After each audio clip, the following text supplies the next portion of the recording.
quanto isso, Ângela, eu penso que Sim, a gente tem que fazer um exercício muito grande de empatia, de alteridade com o outro, né?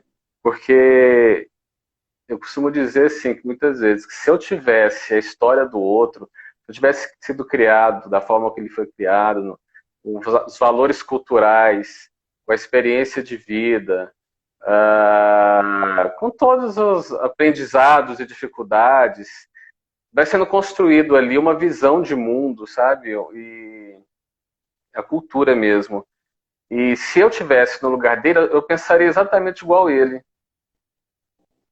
exatamente. A gente Não sei se você me desconhece que os ouviu. processos. Não, eu vou te ouvir. A gente desconhece os processos, os percalços, a caminhada do outro. Né? A gente conhece a nossa, justifica as nossas escolhas por essa caminhada que fizemos. Mas, assim, às vezes é difícil para a gente compreender que o outro passa pelo mesmo processo, né? Ele tem as escolhas, as caminhadas, os problemas que ele enfrentou, e aí ele reage também de forma diferente que a gente. E eu acho que a empatia é justamente isso. Se você compreende, você não precisa, vamos dizer assim, ser convencido pelo outro ou aprovar tudo que o outro faz. Mas essa compreensão te dá um pouco mais de leveza para não julgar o outro, né? Porque se você sempre fica numa postura de julgar, de querer estar numa posição superior, isso causa um mal-estar e a relação ela não consegue ser produtiva. Né? Eu acho que um bom professor, por exemplo, ele consegue fazer isso, ele consegue ir no nível do aluno, tentar compreender, né, a maneira como ele sente as coisas, a maneira como ele percebe o mundo e facilitar isso. Então, nós temos que ser professores uns dos outros nesse sentido. A gente facilitar nossas compreensões, né, dar instrumentos, caminhos, e lembrando que a gente sempre está numa posição de ensinar e aprender ao mesmo tempo, inclusive com os nossos filhos, né? É verdade, é verdade. O Franco, antes de eu continuar, Franco, no que a gente reiniciou a live, a sua pergunta sumiu. Então, meu amigo, por favor, escreva de novo ela, que eu vou ler ela com todo prazer, tá bom? A Maria Divina diz assim: e nunca vai entender a posição do outro, e a primeira coisa é criticar. Divino, exatamente isso. Esse entendimento da história do outro, do que ele sente e pensa, e que ele tem o direito de sentir e pensar diferente de mim, que a história dele é uma, a minha é outra, mas que essa caminhada se cruza, e por isso a gente tem que buscar um entendimento. Isso é um exercício hoje dos mais valiosos, né, e mais necessários. Ô, Franco, Engraçado, vai digitando aí, amigo. Vamos lá. engraçado, Fábio, é que a tese da reencarnação, ela propicia a gente estar no lugar do outro em alguns momentos. Então, às vezes eu nasço numa classe social, eu tenho os valores cultivados por aquela classe social. Mas para eu me enriquecer enquanto espírito nessa jornada evolutiva, é sempre bom que numa outra existência eu mude, né? De classe social, às vezes eu mude de cultura, mude de De religião, gênero. de gênero, e assim a gente vai sentindo a dor do outro. Né? Quando a gente sente Exatamente. a dor do outro, a gente fica mais compreensivo, né? É, Com essa dor. a Mirella mesmo já falou que na próxima ela não vem mulher, vem homem, certeza. Nem aceita. E Ah, tenta ela que eu quero eu continuar experimente. como se a gente continuar assim com esse empoderamento, eu prefiro continuar nascendo como mulher, tá, Fábio? Tá certo, também acho, viu? Vamos ver aqui, ó, agora eu vou ler do Fran. Qual é o foco específico do conceito de justiça do Rawls? É assim que fala? Não sei, do Rawls. Que distingue ou pode nos conduzir a refletir sobre o caráter do conceito de justiça no qual a estrutura social hegemônica cria? Ah, sim. É porque eu comentei com o Franco sobre esse autor. Ele é um autor estadunidense chamado John Rawls. Ele tem um livro que fala um conceito de justiça. E ele fala da justiça social. A justiça social para ele é o seguinte: você não parte, não é do conceito de igualdade, mas do conceito de equidade. Porque se você partir do conceito de igualdade, então, por exemplo, todo mundo, pelo próprio mérito, vai conseguir uma posição X numa sociedade. Só que ele diz o seguinte, que nem todo mundo parte do mesmo lugar. Então, você tem que considerar as diferenças. Tá? E aí, para aqueles que são mais desprivilegiados na própria condição de nascimento e das oportunidades que teve na vida, é dever da sociedade tratá-lo diferentemente, no sentido de dar mais atenção, de dar mais suporte para esse que não teve as mesmas oportunidades. Então, não é exatamente tratar todo mundo como igual, mas cada um dentro das suas diferenças, das suas necessidades, a sociedade ajudando a prover as mesmas condições de desenvolvimento dessa pessoa. O John Rawls é uma pessoa que talvez a gente compensa até fazer depois uma outra discussão, uma live sobre ele, só sobre justiça social. Né? Mas é um autor que eu tenho estudado e eu achei muito interessante. Ele chama isso do princípio da diferença e o princípio da equidade. E mesmo assim, num contexto de democracia pelo voto, que uma maioria ganha, essa maioria ela tem que olhar depois para outra minoria. Né? Que aí é que está a justiça, né? Social se estabelecendo. Exatamente. Me parece que reconhecer sua situação de privilegiado, seus privilégios, vamos dizer assim, né? Cada qual tem o seu, mas você poder reconhecer isso e a vantagem que você tem social com eles é o primeiro passo, é importantíssimo. Não se ressentir disso, reconhecer o meu estado de privilégio e perceber que a justiça social se dá quando eu faço essa equidade que você falou. Daí vem, ao meu ver, minha opinião pessoal, das políticas de afirmação positiva, de cotas, para tentar compensar uma desigualdade histórica, né? E que por mais que a gente faça, me parece ainda pouco, sempre me parece pouco, mas é necessário.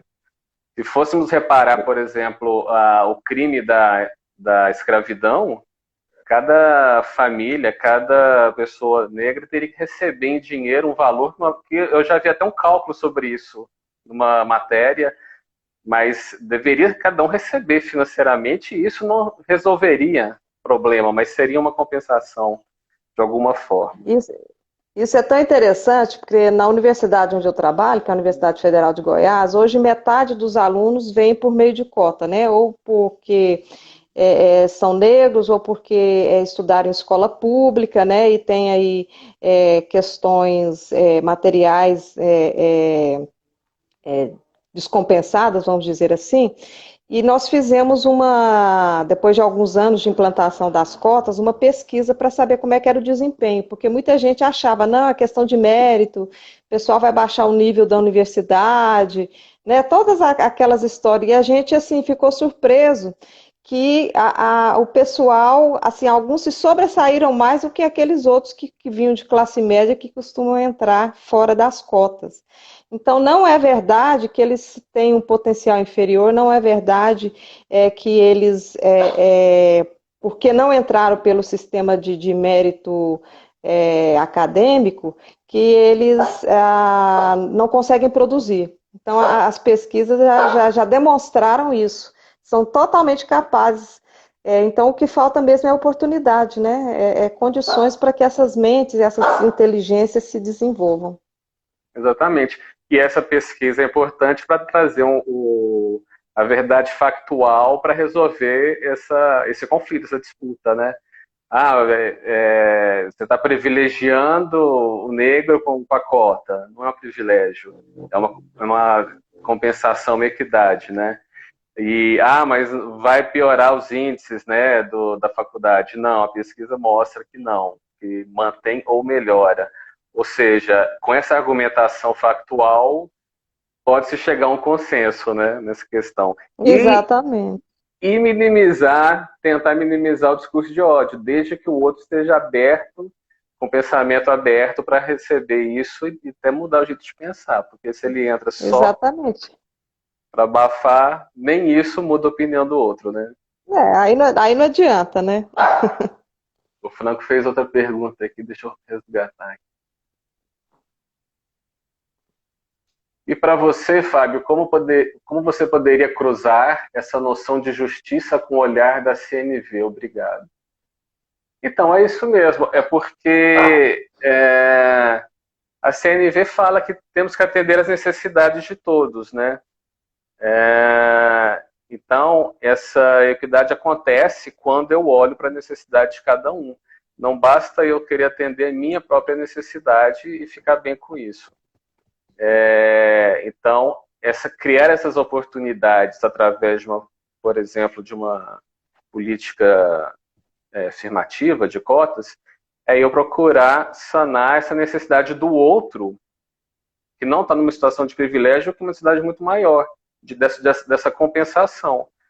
Geralmente são alunos que têm que trabalhar o dia inteiro, estudam à noite, tem situações muito mais complicadas, né, do ponto de vista socioeconômico, e que é a forma que o Estado tem de gerir essa necessidade de cada um e compensar e atender a todas elas. Tanto a necessidade de justiça, de uma concorrência justa, através do Enem, mas também da necessidade da reparação histórica, social. Eu penso que dessa forma acontece esse entendimento entre todos. Não basta estar bem para mim nem para o outro, tem que estar para todos, né, envolvidos. A Mirella confirmou que isso mesmo, agora é só homem.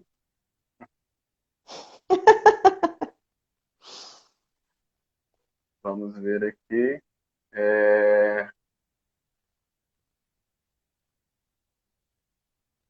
Franco falou que as mulheres nascerão como homens. Vai ser sensacional. Acho que tem que ter essa troca sempre. Homem e mulher, e essa diversidade e essa alternância, né, faz muito bem para todos nós.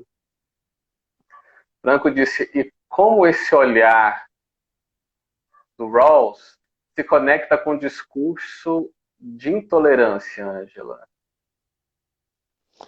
O Rawls ele não estuda discurso, né? Ele estuda mesmo justiça, o que é uma sociedade justa. E ele é tão interessante porque ele faz assim ele nos coloca numa situação hipotética. E eu acho isso muito semelhante com a doutrina espírita, porque ele fala o seguinte: olha, suponhamos que você vai nascer. E aí você não sabe que classe social em que classe social você vai nascer, você não sabe quem serão seus pais, você não sabe o país que você vai nascer. Que sociedade que você quer encontrar antes de nascer? Quando você faz esse exercício sem saber qual vai ser a sua sorte, você quer uma situação em que para você seja legal, né? Mas aí, se tem que ser para você, tem que ser para todos. E aí, normalmente, surge a questão da igualdade e da liberdade. São geralmente os dois valores que as pessoas geralmente vão aí escolher. Ou seja, eu quero estar num lugar em que eu possa ser livre, quero também estar num lugar em que eu tenha condições de igualdade, em termos de saúde, em termos de educação. Tá? Então, se a gente gostaria disso para a gente, é assim que a sociedade, né, avaliando essa situação hipotética, que nós temos que prover. Então, em sociedade, a gente tem que prover e dar essas condições de dignidade e de desenvolvimento. É lógico que algumas pessoas vão pegar essas condições, nem todas vão querer estar nas mesmas profissões, nem todos vão querer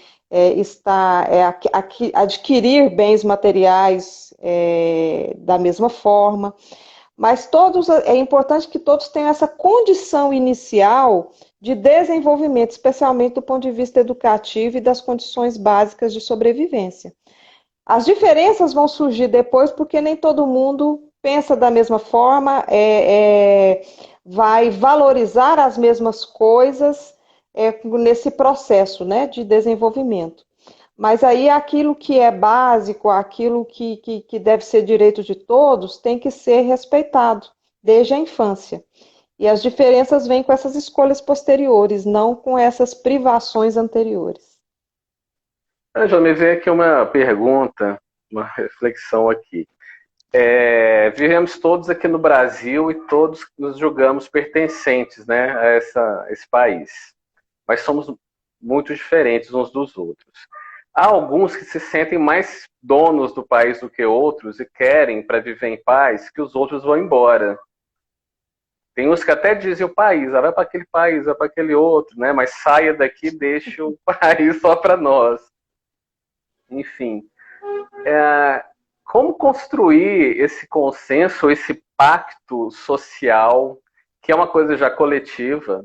Eu sei que começa na individualidade daqui, no meu círculo próximo, mas também chega na coletividade. Como construir essa convivência possível num país tão polarizado, politicamente, principalmente, num país com uma diferença, desigualdade social enorme, uma das maiores do mundo, porque eu li recentemente que países em que a baixa desigualdade é mais possível uma boa convivência, os índices de violência são mais baixos.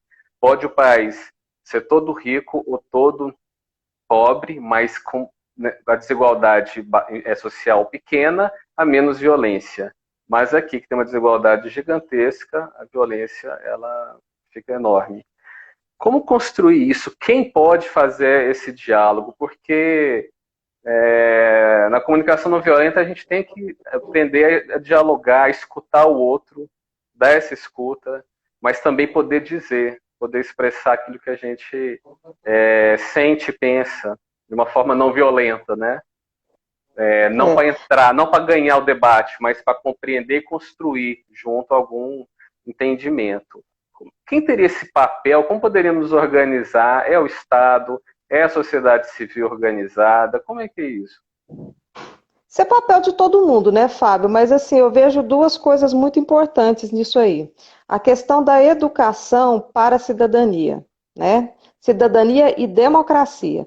Isso aí devia ser uma matéria obrigatória em todos os níveis, né? As pessoas, as crianças, os jovens, eles precisam ter noção do que é conviver em sociedade. E depois fortalecer as instituições democráticas. A gente não pode, mesmo não concordando com alguns desvios que podem ocorrer na democracia, a gente não pode abrir mão, né, das instituições democráticas. A gente tem que tentar aperfeiçoar. Não é deixar, colocar tudo água abaixo e eu que sei, então eu vou, né? Aí é aquela altitude da autocracia que é, que não serve, né? Assim, no nosso já estágio de desenvolvimento humano. Então, se a gente, eu acho que trabalhar bastante educação, trabalhar bastante democracia e trabalhar bastante justiça social, né? Que é aí que eu acho que é uma coisa que permeia tanto a educação quanto a democracia, nós vamos ter uma nação que a gente confia, né, nessa nação e, portanto, a gente pode dar o melhor de nós, porque também essa nação dá o melhor de si para todos. Tá? Então, estabelecer-se um grau de confiança em relação ao Estado, um grau de confiança em relação à sociedade, se sentir protegido, mesmo quando a família às vezes não consegue proteger, tá, os seus membros, mas a sociedade ela precisa acolher a todos. A gente não pode ter um pensamento individualista, senão essas coisas não vão ser superadas nunca.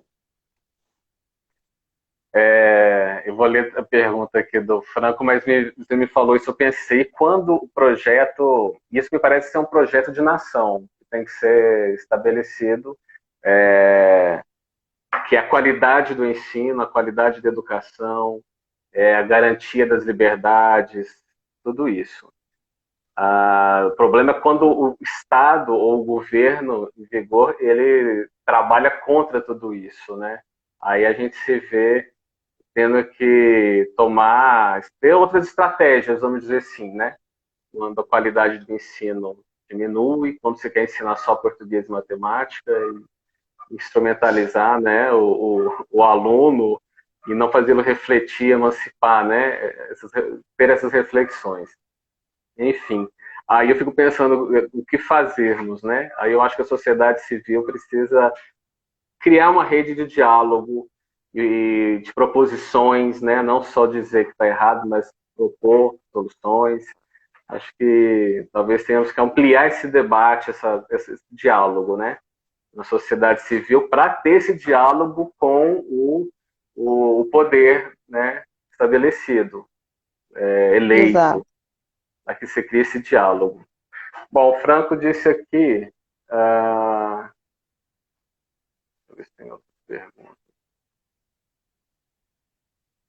Ângela, poderíamos dizer que a liberdade de expressão esteja diretamente proporcional ao discurso de ódio que se implanta contra essa mesma liberdade?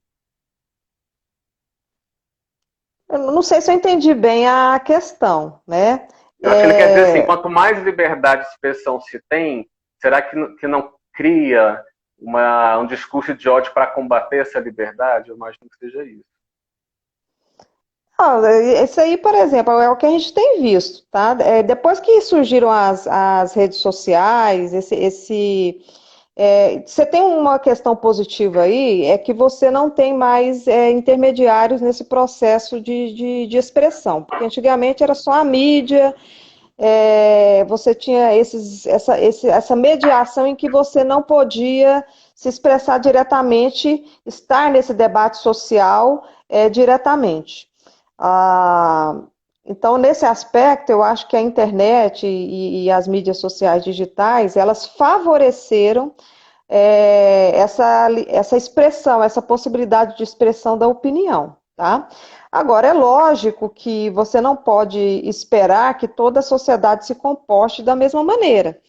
Ela vai utilizar esse espaço, alguns utilizam esse espaço para tentar implantar o discurso de ódio, ou tentar usar esse espaço para que haja ganhos econômicos. Então, você aí estabelece alguns algoritmos que vão dar algumas informações que vão favorecer determinados ganhos econômicos, tá? Então, assim, isso é um processo bastante complexo. Acho que a internet foi está sendo um momento muito rico para as sociedades de uma maneira geral, mas agora nós temos que aprender a conviver com ela de maneira mais saudável. Nós temos é como se fosse assim, uma educação para essas mídias, né? Como é que eu devo me portar diante dessas possibilidades que foram abertas?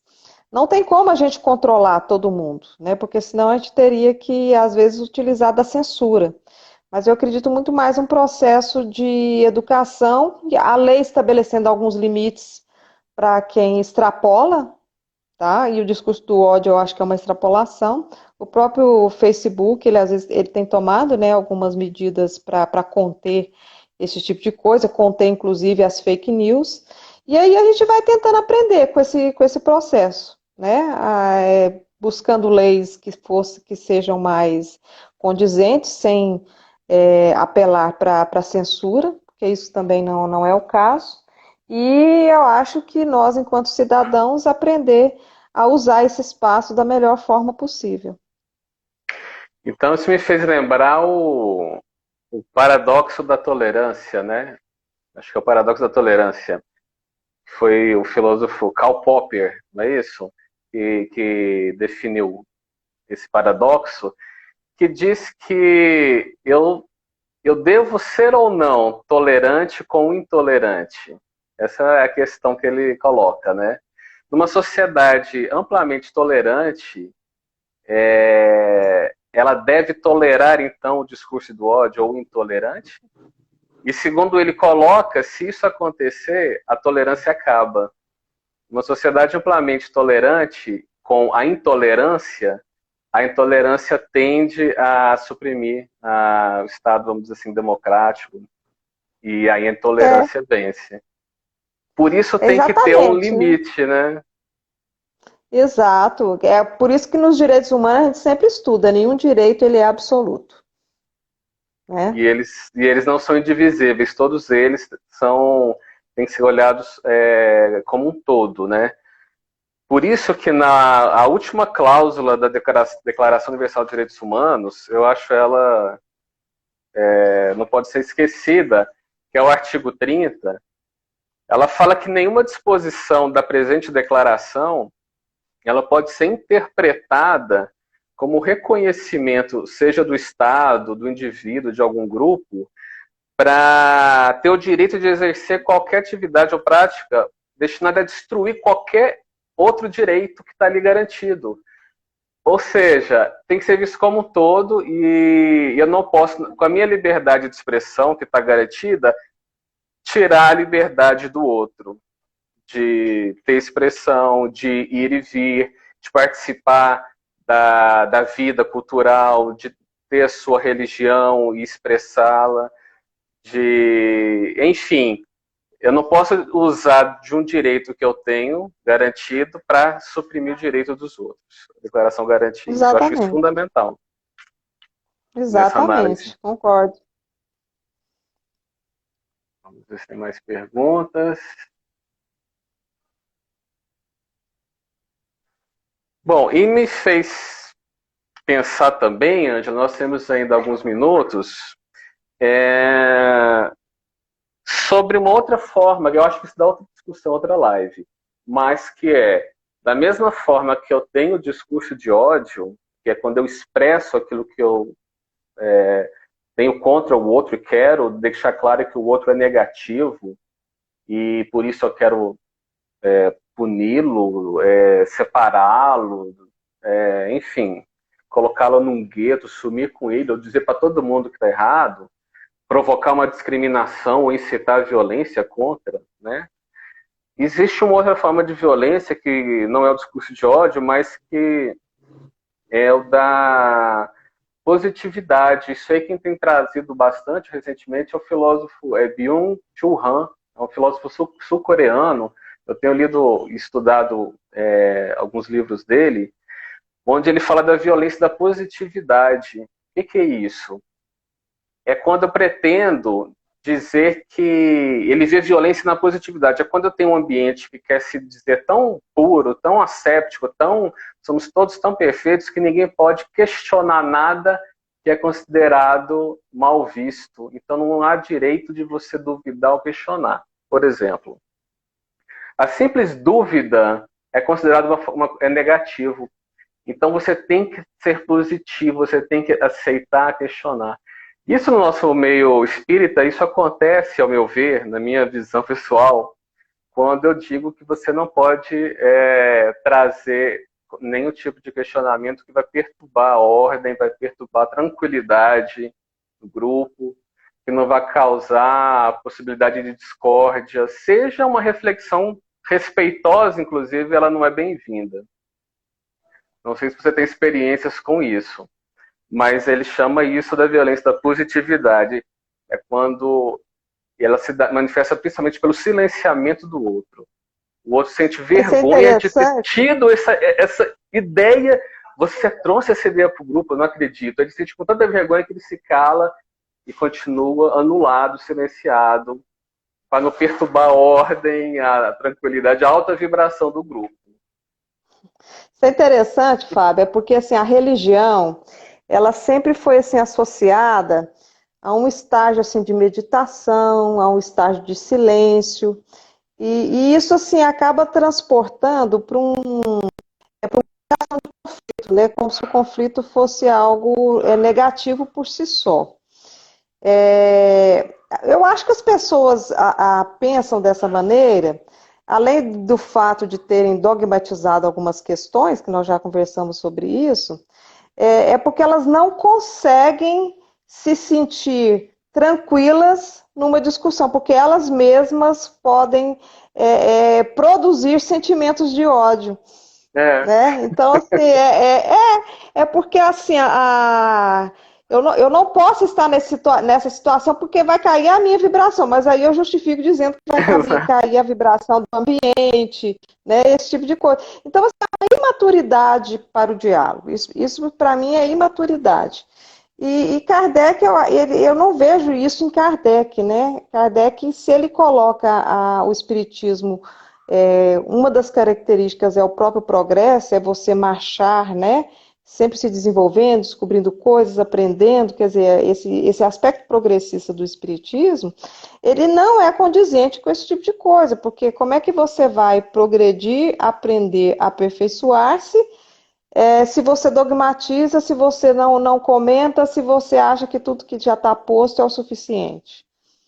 Não tem, assim, a razão não nos deixa pensar dessa maneira, né? Exato. Então, há ambientes que são de diálogo e há ambientes que eu entendo que, como às vezes, muitas vezes uma palestra, muitas vezes fica só ouvindo, nem sempre tem espaço com perguntas e reflexões. Mas é importante cultivar esse momento, em todos os grupos, inclusive os religiosos, ao meu ver, de escuta do outro e de compreender ele sem achar que é algo assintoso, tocar em determinados assuntos. Eu acho que quando a gente teme determinados assuntos, é sinal de que a gente não está preparado, nós, para o Sim, diálogo, para ouvir. Isso parece que incomoda tanto, parece que. E eu vejo o Espiritismo como um conjunto, eu acho que é assim Kardec que fez, né? Um conjunto de ideias prontas para ser dialogadas com todas as áreas de conhecimento, com todas as pessoas, prontos para esse bom debate, né? É aí que ele cresce, né? É aí que é possível exatamente. o conhecimento crescer. Tem mais gente entrando ainda, mas nosso tempo está acabando. Eu queria saber se mais alguém tem alguma pergunta para fazer, comentários. Sônia da UFG entrou. Black do Rio de Janeiro entrou.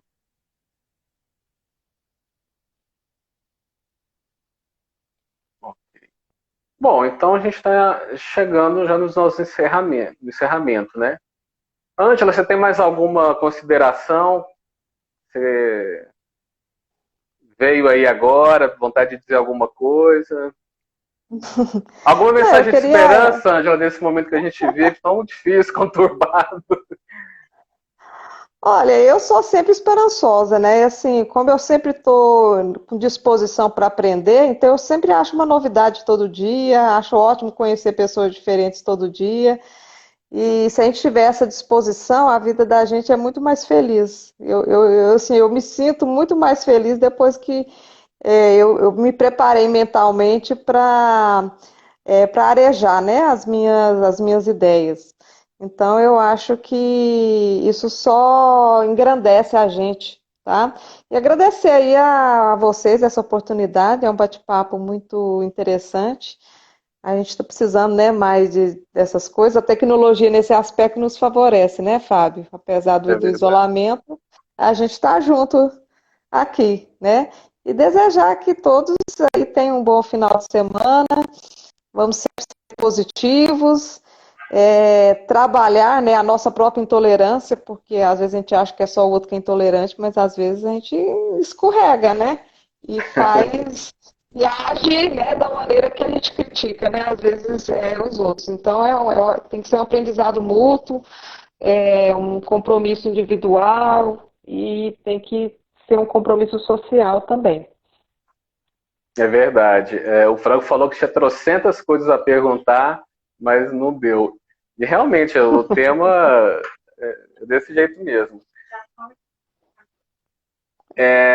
Eu queria então, antes de encerrar, falar para as pessoas curtam e sigam o perfil da Brepaz e da EFOS, que sempre tem novidades, sempre tem coisa muito boa acontecendo.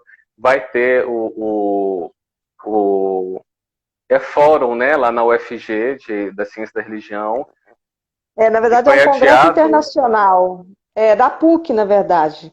da PUC. É um congresso internacional. Então, inclusive, vai ter assim, estudo sobre Umbanda, budismo, catolicismo.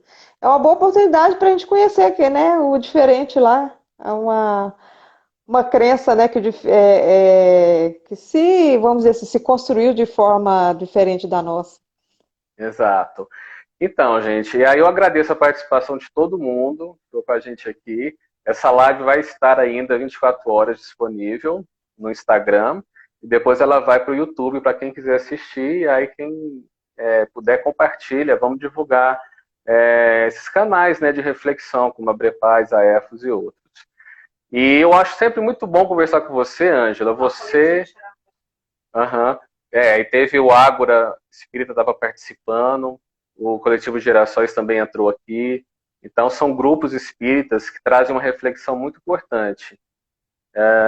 Mas eu queria dizer que é sempre muito bom conversar com você, Angela. Tem duas pessoas que me colocam de novo no eixo, é você e o Elias Inácio. Porque vocês são tão centrados e tão bons no diálogo que traz a gente de novo para o eixo, para o caminho do meio, né? Porque nesses momentos, às vezes, a gente fica assim, sem disposição. Muitas vezes a gente fica sem disposição para o diálogo. Isso eu assumo muitas vezes. E aí é hora de a gente conversar com outras pessoas. Não vamos perder o diálogo, gente. Você não consegue dialogar com aquele que está tirando do sério, conversa com aquele que vai te colocar de novo no prumo, no centro. Aí você consegue novamente ter condições para conversar com aquele outro, porque a gente vai ter que conversar com todo mundo, não tem jeito. É lógico que tem hora que a gente tem que se afastar, e eu compreendo isso e eu faço isso. Porque a gente às vezes está tão cheio emocionalmente, assim, que não vale a pena entrar numa discussão. Para o nosso próprio bem-estar, assim, a gente se afasta um pouco. Daí a gente consegue ter condições, se esvaziar, e aí a gente consegue se preparar para melhor conversar com o outro. Porque não adianta. O caminho é esse, é do diálogo, é da convivência, estamos todos aqui juntos e a casa é uma só, a Terra, não tem para onde ir nesse momento. Posso até reencarnar em outro planeta, mas não estou nem considerando isso. Essa é a nossa casinha mesmo, vamos cuidar dela que ela precisa e vamos juntos, né, Ângela? É isso daí. Então tá, gente. Então, sábado que vem a gente vai tá com outra live. A gente vai receber o Leandro Shoas, lá do Rio de Janeiro. E nós vamos falar sobre Gandhi e o que o Gandhi tem para contribuir, as ideias de Gandhi, as práticas de Gandhi têm para contribuir nos dias de hoje. Acho que vai ser um ótimo bate-papo. Todo mundo está convidado, então. Então, gente, até a próxima. Tchau, Valeu. tchau. Muito obrigado. Tchau, Ângelo. Um abraço. Tchau, até mais. Tchau.